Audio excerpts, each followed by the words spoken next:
ಬೆಳಗಿನ ಬೆಳಕು. ಅರಣ್ಯಕಾಂಡ 7ನೇ ಅಧ್ಯಾಯ. ಮುನ್ನುಡಿ. ಇಂದು ನಾವು ಅರಣ್ಯಕಾಂಡ 7ನೇ ಅಧ್ಯಾಯಕ್ಕೆ ಬಂದಿದ್ದೇವೆ. ಪಾಳೆಯವನ್ನು ಶುದ್ಧೀಕರಿಸುವ, ಪವಿತ್ರತೆಯನ್ನು ಕಾಯುವ ಮತ್ತು ಪ್ರತ್ಯೇಕಿಸಲ್ಪಟ್ಟ ಜೀವನವನ್ನು ನಡೆಸುವ ಬಗ್ಗೆ ಯೆಹೋವನ ನಿಯಮಗಳನ್ನು ನೀಡಿದ ನಂತರ ಈಗ ಆತನು ಒಂದು ಪ್ರಾಯೋಗಿಕವಾದ ವಿಷಯವನ್ನು ತೋರಿಸುತ್ತಿದ್ದಾನೆ. ಇಸ್ರಾಯೇಲ್ ಜನರು ದೇವದರ್ಶನ ಗುಡಾರದ ಆರಾಧನೆ ಮತ್ತು ಸೇವೆಯನ್ನು ಹೇಗೆ ಬೆಂಬಲಿಸಿದರು ಎಂಬುದು ಈ ಅಧ್ಯಾಯದ ವಿಷಯ. ಅರಣ್ಯಕಾಂಡ 7ನೇ ಅಧ್ಯಾಯ ಒಂದು ಸುದೀರ್ಘವಾದ ಅಧ್ಯಾಯವಾಗಿದೆ. ಇದು ಪ್ರೀತಿ, ಕ್ರಮಬದ್ಧತೆ ಮತ್ತು ಎಚ್ಚರಿಕೆಯ ವಿಧೇಯತೆಯ ದಾಖಲೆಯಾಗಿದೆ. ಗೋತ್ರಗಳ ನಾಯಕರು ಯೆಹೋವನ ನಿವಾಸವನ್ನು ಹೇಗೆ ಗೌರವಿಸಿದರು ಮತ್ತು ಯೆಹೋವನ ರಚನೆಯ ಪ್ರಕಾರ ಅವರು ಸಂಘಟಿತ ರೀತಿಯಲ್ಲಿ ಹೇಗೆ ಉಡುಗೊರೆಗಳನ್ನು ತಂದರು ಎಂಬುದನ್ನು ಇದು ತೋರಿಸುತ್ತದೆ. ದೇವದರ್ಶನ ಗುಡಾರವನ್ನು ಸ್ಥಾಪಿಸಿ ಪ್ರತಿಷ್ಠಾಪಿಸುವುದರೊಂದಿಗೆ ಅರಣ್ಯಕಾಂಡ 7ನೇ ಅಧ್ಯಾಯ ಪ್ರಾರಂಭವಾಗುತ್ತದೆ. ಮೋಶೆಯು ಅದನ್ನು ಅಭಿಷೇಕಿಸಿ ಬಲಿಪೀಠ ಮತ್ತು ಸೇವೆಗಾಗಿ ಬಳಸುವ ಎಲ್ಲಾ ಪಾತ್ರೆಗಳೊಂದಿಗೆ ಅದನ್ನು ಪ್ರತ್ಯೇಕಿಸಿದನು. ಆ ಕ್ಷಣದಲ್ಲಿ ಇಸ್ರಾಯೇಲಿನ ನಾಯಕರು, ಅಂದರೆ ಗೋತ್ರಗಳ ಮುಖ್ಯಸ್ಥರು, ಕಾಣಿಕೆಗಳೊಂದಿಗೆ ಮುಂದೆ ಬಂದರು. ಇವು ಕೇವಲ ಭಾವೋದ್ರೇಕದಿಂದ ತಂದ ಅನಿರೀಕ್ಷಿತ ಉಡುಗೊರೆಗಳಲ್ಲ, ಇವು ಯೋಜಿತ ಕಾಣಿಕೆಗಳಾಗಿದ್ದವು. ಪವಿತ್ರ ಕ್ರಮದಲ್ಲಿ ತರಲ್ಪಟ್ಟ ಮತ್ತು ಗುಡಾರದ ಕೆಲಸಕ್ಕೆ ಹಾಗೂ ಹೊರುವ ಮತ್ತು ಸೇವೆ ಮಾಡುವ ಲೇವಿಯರ ಅಗತ್ಯಗಳಿಗೆ ಸಂಬಂಧಿಸಿದ್ದವು. ದೇವರ ಸನ್ನಿಧಿಯು ತನ್ನ ಜನರ ಮಧ್ಯೆ ಇರುವಾಗ ಜನರು ಆರಾಧನೆ ಮತ್ತು ಪ್ರಾಯೋಗಿಕ ಬೆಂಬಲದೊಂದಿಗೆ ಪ್ರತಿಕ್ರಿಯಿಸುತ್ತಾರೆ ಎಂಬುದನ್ನು ಈ ಅಧ್ಯಾಯವು ತೋರಿಸುತ್ತದೆ. ಅರಣ್ಯಕಾಂಡ 7ನೇ ಅಧ್ಯಾಯದಲ್ಲಿ ದಾಖಲಾಗಿರುವ ಮೊದಲ ವಿಷಯವೇನೆಂದರೆ ಎತ್ತಿನ ಗಾಡಿಗಳು ಮತ್ತು ಎತ್ತುಗಳನ್ನು ತರುವುದು. ಅರಣ್ಯಕಾಂಡ ಪ್ರಯಾಣದ ಸಮಯದಲ್ಲಿ ಲೇವಿಯರು ಗುಡಾರದ ಭಾರವಾದ ಭಾಗಗಳನ್ನು ಹೊತ್ತೊಯ್ಯಲು ಅನುಕೂಲವಾಗುವಂತೆ ನಾಯಕರು ಇವುಗಳನ್ನು ತಂದರು. ನಂತರ ಈ ಎತ್ತಿನ ಗಾಡಿಗಳು ಮತ್ತು ಎತ್ತುಗಳನ್ನು ಹೇಗೆ ಹಂಚಬೇಕು ಎಂದು ಯೆಹೋವನು ಮೋಶೆಗೆ ತಿಳಿಸಿದನು. ಗೆರ್ಷೋನ್ಯರು ತಮ್ಮ ಸೇವೆಗೆ ಅನುಗುಣವಾಗಿ ಗಾಡಿಗಳನ್ನು ಮತ್ತು ಎತ್ತುಗಳನ್ನು ಪಡೆದರು ಮತ್ತು ಮೆರಾರಿಯ ಹೊರೆಗಳು ಹೆಚ್ಚು ಭಾರವಾಗಿರುವುದರಿಂದ ಅವರಿಗೆ ಹೆಚ್ಚಿನದನ್ನು ನೀಡಲಾಯಿತು. ಆದರೆ ಕೆಹಾತ್ಯರು ಯಾವುದನ್ನೂ ಪಡೆಯಲಿಲ್ಲ, ಏಕೆಂದರೆ ಅವರ ಪವಿತ್ರ ಹೊರೆಯು ಹೆಗಲ ಮೇಲೆ ಹೊರುವಂತಾಗಿತ್ತು. ಇದು ನಮಗೆ ಕಲಿಸುವುದೇನೆಂದರೆ ಯೆಹೋವನ ಸೇವೆಯು ಕೇವಲ ಆತ್ಮಿಕ ಮಾತುಗಳಲ್ಲ, ಅದು ಕಾರ್ಯನಿರತವಾದ ಜವಾಬ್ದಾರಿಯನ್ನು ಒಳಗೊಂಡಿದೆ. ಯೆಹೋವನ ಕೆಲಸಕ್ಕೆ ತನ್ನದೇ ಆದ ತೂಕವಿತ್ತು. ಜನರು ಒಟ್ಟಾಗಿ ಸಾಗಬೇಕಿತ್ತು ಮತ್ತು ಪ್ರತಿಯೊಂದು ಗುಂಪು ಯೆಹೋವನು ನೇಮಿಸಿದ ರೀತಿಯಲ್ಲಿ ಸೇವೆ ಮಾಡುವಂತೆ ಆತನು ಅದಕ್ಕೊಂದು ಕ್ರಮವನ್ನು ನೀಡಿದನು. ಇದಾದ ನಂತರ ಪ್ರತಿಯೊಂದು ಗೋತ್ರವು ತಂದ ಕಾಣಿಕೆಗಳನ್ನು ಈ ಅಧ್ಯಾಯವನ್ನು ದಾಖಲಿಸುತ್ತದೆ. 12 ದಿನಗಳ ಕಾಲ ನಾಯಕರು ಒಬ್ಬೊಬ್ಬರಾಗಿ ಗೋತ್ರವಾಗಿ ಬಂದರು ಮತ್ತು ಪ್ರತಿಯೊಂದು ಒಂದೇ ರೀತಿಯ ಕಾಣಿಕೆಗಳನ್ನು ತಂದರು. ಪ್ರತಿಯೊಂದು ದಿನದ ವಿವರವನ್ನು ಪೂರ್ಣವಾಗಿ ಬರೆಯಲಾಗಿದೆ. ಪ್ರತಿಯೊಬ್ಬ ನಾಯಕನ ಹೆಸರು ಮತ್ತು ಪ್ರತಿ ಗೋತ್ರದ ಹೆಸರಿನೊಂದಿಗೆ ಅದೇ ವಸ್ತುಗಳನ್ನು ಮತ್ತೆ ಮತ್ತೆ ಪುನರಾವರ್ತಿಸಲಾಗಿದೆ.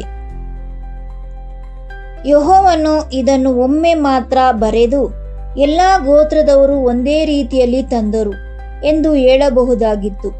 ಆದರೆ ದೇವರು ಪ್ರತಿ ದಿನವನ್ನು, ಪ್ರತಿ ಹೆಸರನ್ನು ಮತ್ತು ಪ್ರತಿ ಉಡುಗೊರೆಯನ್ನು ಪ್ರತ್ಯೇಕವಾಗಿ ಬರೆಯಲು ಆರಿಸಿಕೊಂಡನು. ನಮ್ಮ ದೇವರು ಪ್ರತಿಯೊಂದು ಕಾಣಿಕೆಗಳನ್ನು ಸ್ವತಃ ಆತನೇ ನೋಡುತ್ತಾರೆ ಎಂಬುದನ್ನು ಇದು ತೋರಿಸುತ್ತದೆ. ಆತನು ಭಕ್ತಿಯ ಪ್ರತಿಯೊಂದು ಕ್ರಿಯೆಯನ್ನು ನೆನಪಿಸಿಕೊಳ್ಳುತ್ತಾನೆ.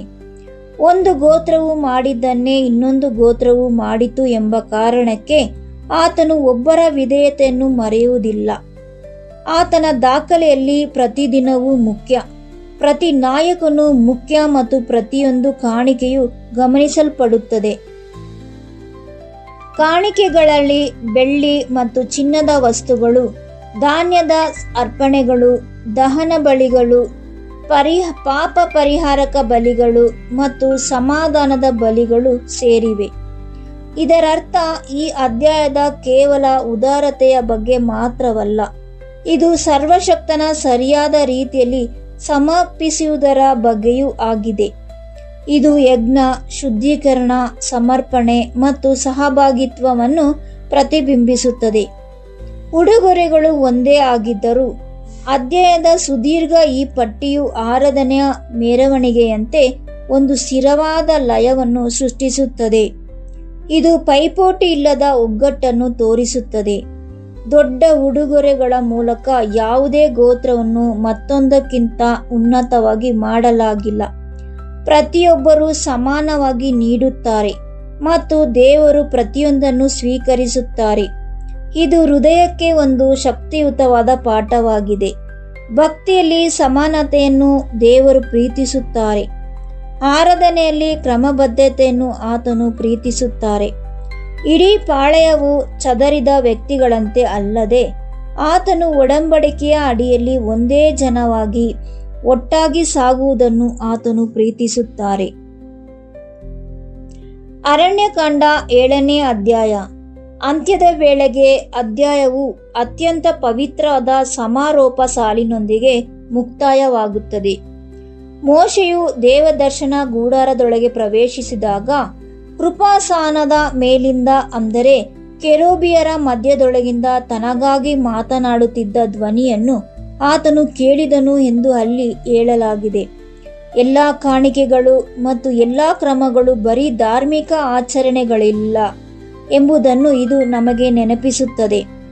ಯೆಹೋವನು ಅಲ್ಲಿ ನಿಜವಾಗಿಯೂ ತನ್ನ ಮಹಿಮೆಯನ್ನು ತೋರಿಸಿಕೊಳ್ಳುತ್ತಿದ್ದನು. ಆತನು ನಿಜವಾಗಿಯೂ ಮಾತನಾಡಿದನು. ಆತನು ತನ್ನ ಜನರನ್ನು ಮುನ್ನಡೆಸುತ್ತಿದ್ದನು. ದೇವದರ್ಶನ ಗುಡಾರವು ಕೇವಲ ಒಂದು ಗುಡಾರವಾಗಿರಲಿಲ್ಲ, ಅದು ಯೆಹೋವನ ಒಡಂಬಡಿಕೆಯ ಸನ್ನಿಧಿಯ ಮತ್ತು ಇಸ್ರಾಯೇಲ್ನೊಂದಿಗೆ ಯೆಹೋವನ ಮಾತುಕತೆಯ ಕೇಂದ್ರವಾಗಿತ್ತು. ಆದುದರಿಂದ ಅರಣ್ಯಕಾಂಡ 7ನೇ ಅಧ್ಯಾಯ ಎಂಬುದು ಸಮರ್ಪಣೆ, ಆರಾಧನೆ, ಕ್ರಮಬದ್ಧತೆ, ಯೆಹೋವನ ಸೇವೆಗೆ ಬೆಂಬಲ ನೀಡುವುದು ಮತ್ತು ಇಸ್ರಾಯೇಲಿನ ನಾಯಕರು ಯೆಹೋವನ ಮುಂದೆ ಎಚ್ಚರಿಕೆಯ, ಸಮಾನ ಮತ್ತು ಸಮನ್ವಯ ಒಕ್ಕೂಟದ ರೀತಿಯಲ್ಲಿ ಕಾಣಿಕೆಗಳನ್ನು ತರುವುದರ ಬಗ್ಗೆ ವಿವರಿಸುವ ಅಧ್ಯಾಯವಾಗಿದೆ. ಇದು ಪುನರಾವರ್ತನೆಯಾಗುವಂತೆ ಕಂಡರೂ ಇದು ಅರ್ಥಪೂರ್ಣವಾಗಿದೆ. ಈ ಅಧ್ಯಾಯದೊಳಗೆ ಅನೇಕ ವಿವರಗಳು, ಸತ್ಯಗಳು ಅಡಗಿದ್ದು ನಾವು ಅನೇಕಗಳನ್ನು ಒಂದೊಂದಾಗಿ ಅಧ್ಯಯನ ಮಾಡಲು ಪ್ರಾರಂಭಿಸೋಣ. ಪ್ರಾರ್ಥನೆ. ನಮ್ಮ ತಂದೆಯಾದ ಯೆಹೋವನೇ, ನಿನ್ನ ಪವಿತ್ರ ನಾಮಕ್ಕೆ ಸ್ತೋತ್ರವಾಗಲಿ. ನಿನ್ನ ಜನರ ಮಧ್ಯೆ ನೀನು ಇರುವುದಕ್ಕಾಗಿ ಮತ್ತು ಆರಾಧನೆಯು ಶುದ್ಧವಾಗಿ ಹಾಗೂ ಮೆಚ್ಚುಗೆಯಾಗಿರುವಂತೆ ನೀನು ಸ್ಥಾಪಿಸುವ ಕ್ರಮಕ್ಕಾಗಿ ನಿಮಗೆ ವಂದನೆಗಳು.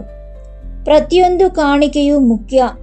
ವಿಧೇಯತೆಯ ಪ್ರತಿಯೊಂದು ಕಾರ್ಯವೂ ನಿನ್ನ ದೃಷ್ಟಿಯಲ್ಲಿದೆ ಮತ್ತು ಪ್ರತಿಯೊಂದು ಹೆಸರನ್ನು ನೀನು ನೆನಪಿಸಿಕೊಳ್ಳುತ್ತೀಯಾ ಎಂದು ನಮಗೆ ಕಲಿಸಿದ್ದಕ್ಕಾಗಿ ವಂದನೆಗಳು. ಪವಿತ್ರವಾದುದನ್ನು ಬೆಂಬಲಿಸಲು, ಗರ್ವವಿಲ್ಲದೆ ಸೇವೆ ಮಾಡಲು ಮತ್ತು ಪೈಪೋಟಿ ಇಲ್ಲದೆ ಆರಾಧಿಸಲು ನಮ್ಮಲ್ಲಿ ಸಿದ್ಧವಾದ ಹೃದಯವನ್ನು ನಿರ್ಮಿಸು. ನೀನು ನಮ್ಮ ಮುಂದೆ ಇಟ್ಟಿರುವ ಹಾದಿಯಲ್ಲಿ ನಾವು ನಡೆಯುವಾಗ ನಮಗೆ ಏಕತೆ, ಪ್ರಾಮಾಣಿಕತೆ ಮತ್ತು ನಂಬಿಗಸ್ತಿಕೆಯನ್ನು ದಯಪಾಲಿಸು.